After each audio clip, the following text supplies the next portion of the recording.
Okay, so in this video we're going to learn how to solve an exponential equation.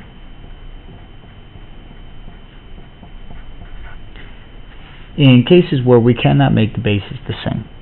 So looking at the base of 4 and 10, I cannot come up with a way to make each of them the same base with some integer exponent.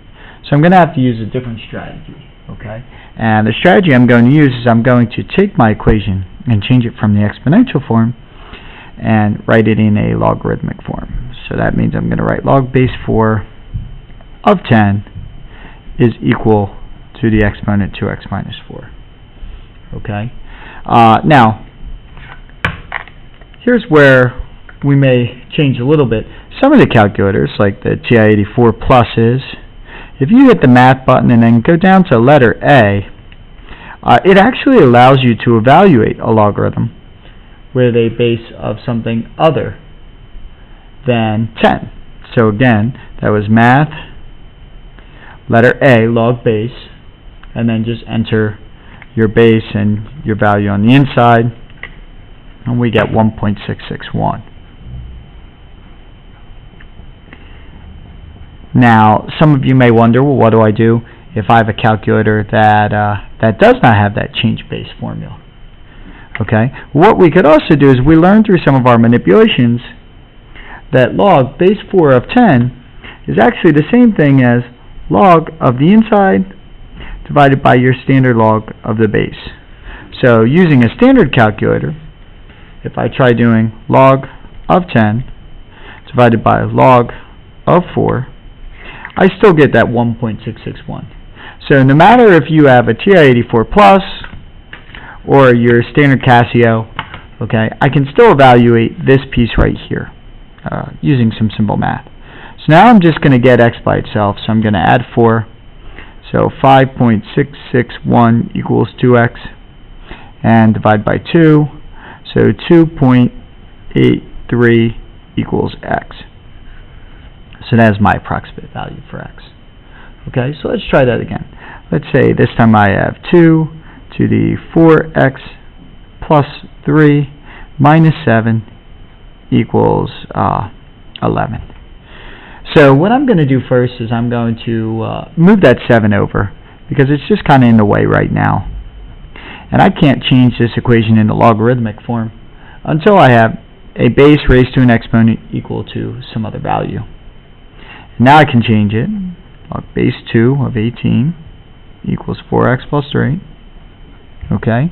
And I can evaluate. And I'm going to pretend like I don't have one of these fancy calculators. So I'm just going to write out log of the inside over log of the base. Use my standard Casio to evaluate.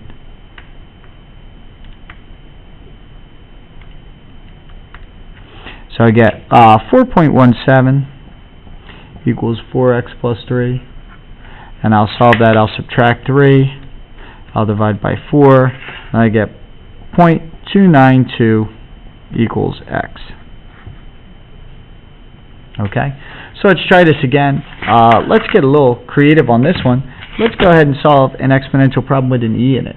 So 4e to the 2x plus 6 minus 5 equals 10. Okay, well, the same thing I was doing last time. Before I change it into that logarithmic form, I want to try to isolate my base with my exponent. So I'm going to add the 5. And then I'm going to divide by 4.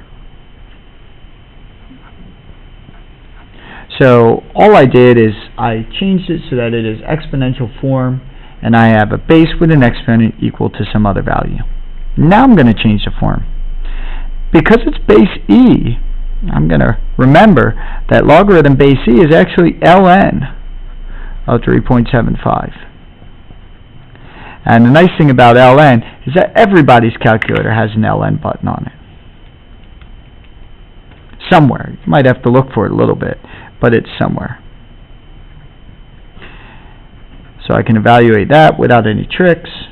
I can then subtract 6, divide by 2, and I get negative 2.339 equals x.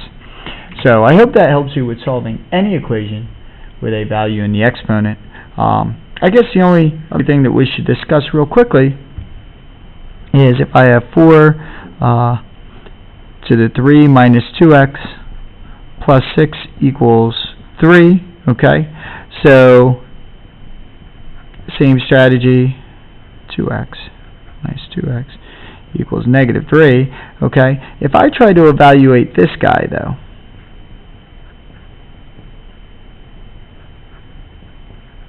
here's where I'm going to have a problem. Log of negative 3 over log of 4, 3 minus 2x. If I try plugging in log of negative 3 on my calculator, I get an error, okay? Because this does not exist. This answer, there's actually no solution, no real solution at all to this problem. And the main reason why comes in right here. You can never take a base that is positive and turn it into a negative just by changing the exponent. Okay? The exponent is not going to affect the sign of your positive base. In order to have a negative answer, we would have to make our base negative, and that would be an issue. That wouldn't truly be an exponential equation.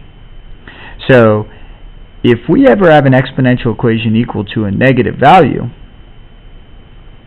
the logarithm should help us determine that there's no real solution.